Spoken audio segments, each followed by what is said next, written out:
मैं ऋषि कुमार एक बार फिर से आप सभी दर्शकों का स्वागत करता हूं अपने चैनल इंडिया न्यूज नेटवर्क में। अभी भारतीय राजनीति में आरोप प्रत्यारोप बहुत ही चरम सीमा पे पहुंच चुका है। जैसे ही इंडिया वर्ल्ड कप हारी है, एक दूसरे पे आरोप प्रत्यारोप चलना शुरू हो गया है और अपोजिशन, जिसको हम इंडिया के नाम से जानते हैं अब, और उसने अपनी कोई भी कसर नहीं छोड़ी है पीएम नरेंद्र मोदी को घेरने का। पहले राहुल गांधी, फिर एक के बाद एक कई सारे नेता मोदी जी को पनौती की उपाधि दे दी।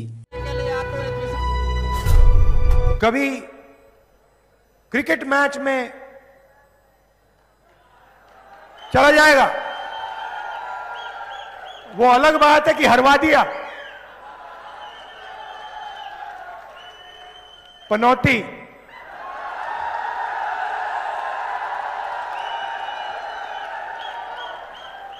पीएम मतलब पनौती मोदी। अब इस फील्ड में उतर आई है बंगाल की सीएम ममता बनर्जी।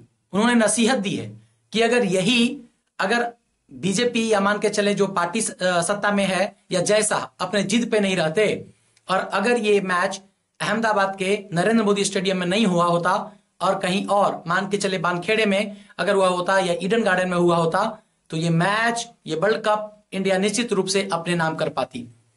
एक बहुत ही बड़ा आरोप ममता बनर्जी की तरफ से लगाया गया है बीजेपी के ऊपर।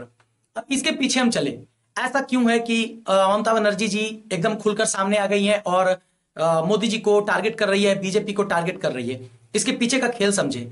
असल में महुआ मोइत्रा जी को लेकर बीजेपी इतनी आक्रामक हो चुकी है कि वो अब महुआ मोइत्रा को पार्लियामेंट से बाहर करने का कोई भी मौका छोड़ने वाली नहीं है। और एथिक्स कमेटी में महुआ मोइत्रा जी के खिलाफ वोटिंग हुई, जिसमें से 5 लोगों ने उनके खिलाफ वोटिंग किया और 4 लोगों ने उनके समर्थन में वोट किया है। और इस तरीके से ये मान के चले, अगर पार्लियामेंट उनके ये एथिक्स कमेटी की बात को मान लेती है तो आने वाले विंटर सेशन में, या कहें कि जो सर्दी का शुरू हो रहा है, पार्लियामेंट का सेशन शुरू हो रहा है, विंटर सेशन, उसमें 4 दिसंबर को सबसे पहली बार इसी के ऊपर बात की जाएगी और महुआ मोइत्रा जी का बचना लगभग नामुमकिन है।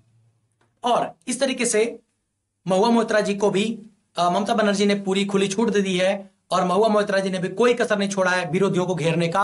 और वो बोली, अगर मुझे पार्लियामेंट से बर्खास्त भी किया जाएगा तो मैं फिर से दोबारा एक बहुत बड़ी बहुमत के साथ वापस लौटूंगी पार्लियामेंट में। अब ये ऐसा महुआ मोइत्रा जी ने क्यों कहा है? क्योंकि उनको ये कॉन्फिडेंस कहां से आ रहा है कि वो कह रही है कि मैं दोबारा पार्लियामेंट में बहुत ही बड़ी बहुमत से वापस आऊंगी। वास्तव में यह सिचुएशन पैदा हुआ जब राहुल गांधी जी को बर्खास्त किया गया पार्लियामेंट से, तो सुप्रीम कोर्ट ने उन्हें दोबारा उनकी सदस्यता को बरकरार कर दिया। चलिए, ये तो आरोप प्रत्यारोप लगते रहेंगे। और एक और बड़ी बात है जो ममता बनर्जी की तरफ से आ रहा है, क्योंकि ऐसा सुनने में आ रहा है कि ममता बनर्जी ने आरोप लगाए बीजेपी पर कि उनके 4 एमएलए को वो तोड़ने की कोशिश कर रहे हैं ताकि वो उनकी संख्या कम हो और जो अपोजिशन है वो थोड़ी अपनी बहुमत या ताकत दिखा सके। ममता बनर्जी ने सीधे सीधे वार्निंग देते हुए बीजेपी को कहा है कि अगर वो हमारे एमएलए को तोड़ने की कोशिश करेंगे तो वो 4 तोड़ेंगे तो मैं 8 तोड़ूंगी। और साथ ही साथ ममता बनर्जी ने एक बड़ा आरोप फिर से लगाया है बीजेपी पर कि बीजेपी एजेंसियों का दुरुपयोग कर रही है और ये लोकतंत्र के लिए घातक है।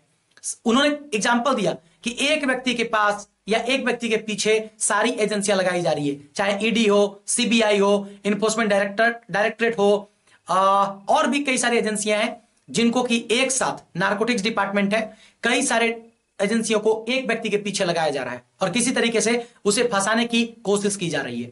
अच्छा, अब मैंने पिछले वीडियो में भी बताया था कि महुआ मोइत्रा जी को लेकर वैसे भी आपको पता है ममता बनर्जी की पार्टी और तृणमूल कांग्रेस पहले ही बैकफुट पे रहे और बीजेपी थोड़ी आक्रामक है इसके ऊपर, और 4 दिसंबर को वो कोई कसर नहीं छोड़ने वाली बीजेपी, ये यकीन के साथ कहा जा सकता है। अब इसके बाद जब ये वर्ल्ड कप का खेल चल रहा है और कई लोगों ने इस तरीके से कई सारे आरोप लगाए हैं जब बीजेपी पर और जैसा पर और बीसीसीआई के ऊपर कि भैया आपको मैच ऐसा जगह कराना था जहां पे विनिंग चांसेस या जीतने का चांस बहुत ज्यादा था।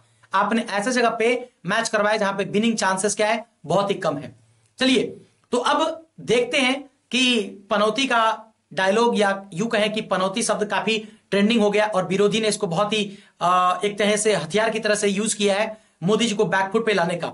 अब देखते हैं कि अगला स्टंट क्या होता है, बीजेपी इसको किस तरीके से डिफेंड करती है और महुआ मोइत्रा जी को लेकर बीजेपी कितना आक्रामक होती है, और महुआ मोइत्रा जी की अगर सदस्यता जाती है तो फिर तृणमूल कांग्रेस की अगली क्या चाल होगी या अगला क्या स्टेप होगा, यह भी देखना बहुत ही दिलचस्प होगा। मैं फिर से आप सभी के समक्ष उपस्थित होऊंगा। 4 दिसंबर को सबसे अहम दिन है। 4 दिसंबर को यह तय होना है कि वो टीएमसी, वो ममता बनर्जी जिन्होंने एक समय पे योगी आदित्यनाथ के हेलीकॉप्टर को उतरने नहीं दिया था इलेक्शन में, वेस्ट बंगाल के विधानसभा इलेक्शन में, वो ममता बनर्जी अब जब बैकफुट पे आ रही महुआ मोइत्रा को लेकर, तो आगे वो किस तरीके से अपने आप को डिफेंड कर पाएगी, यह देखना है कि किस तरीके से दोनों में, अभी तो बाक युद्ध चल रहा है भाई, अभी तो दोनों में खींचातानी मची हुई है, लेकिन देखते हैं कि 4 दिसंबर के बाद ममता बनर्जी की स्ट्रेटजी क्या होती है।